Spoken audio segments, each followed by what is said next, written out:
And those consequences can come in many different shapes. They can be fines, they can be loss of your license, they could be possible jail time.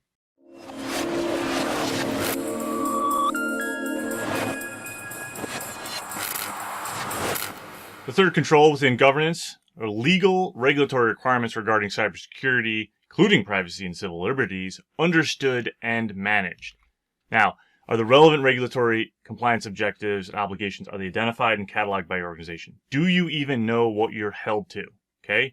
For example, if you fall underneath the New York State Department of Financial Services, the insurance or the banking law, you must follow Part 500 of the New York State guidance now and regulation, or face consequences. And those consequences can come in many different shapes. They can be fines, they can be loss of your license, they could be possible jail time. I don't think we're going to be seeing any of that, but you'll definitely see that the ramifications are quite high. Within the DoD, if you don't follow the legal and regulatory requirements, especially with CMMC coming out now, and even just looking at what DFARS even specifies, not only could these things happen, but you could also lose the ability to have or manage the contract that you're on or any future contracts with the government. So again, knowing and understanding what your legal requirements are and regulatory requirements are for cybersecurity are imperative to your organization and should be the centerpiece or one of the centerpieces to your governance process. So you need to have a formalized regulatory compliance process to understand and follow what regulations are coming out, what you need to be following. You need to be tracking what your risks are against those types of regulations as they set new requirements on you and the sector that you're in. You should have a comprehensive control framework that exists so that you can easily follow that, so you're not jumping through hoops every time. This is where traditional GRC tools or tracking come into play. And you should also have some level of automated processes so that you can generate and disseminate any of the regulatory and compliance data to your organization, whether it's into or out of your legal department, whether it's into or out of your frontline sales in your field and whomever it is.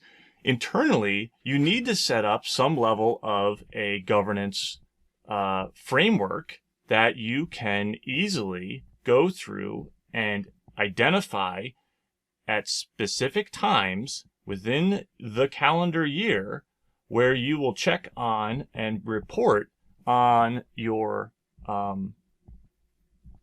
compliance with the regulations as they're coming out. So a simple step would be a quarterly review of your current information security policy. Roll that right in there. Maybe roll in your access requirements, your administrative privileges reviews, things that you maybe see out of SOX, roll that in, and then start putting into the regulation reviews, right? You should have this basic calendar set up where you have earmarked an hour if you're a small organization, and maybe a couple hours, maybe it's a full day exercise, whatever it is. But you need to put this onto a calendar. You need to have this structured. You need to have it documented. You need to be able to have a full understanding of what it is that's coming in, what you're assessing, and then what you're pushing back out into the organization. As far as, lining these things up, you can do them to the calendar year. For example, you can line it up against a regulatory reporting requirement. New York State, up until recently, has required that somewhere mid-February, you are to update the New York State DFS of your compliance for the previous year. They've now shifted that to mid-April, but what's to say that you can't just structure your review to being in April for your annual review so that you just line up and make it easy on yourself. Again, this is not a difficult process. This could actually just be done in Outlook on a calendar or on a spreadsheet. If you're more robust of an organization, you have a lot of regulations and control works besides NIST to follow, maybe a simple GRC tool or process could be leveraged. I think there's some great open source ones out there like Iramba that can make very easy work of this. And if you don't even want to spend any money, there are open source versions such as that, as well as just doing this within a spreadsheet.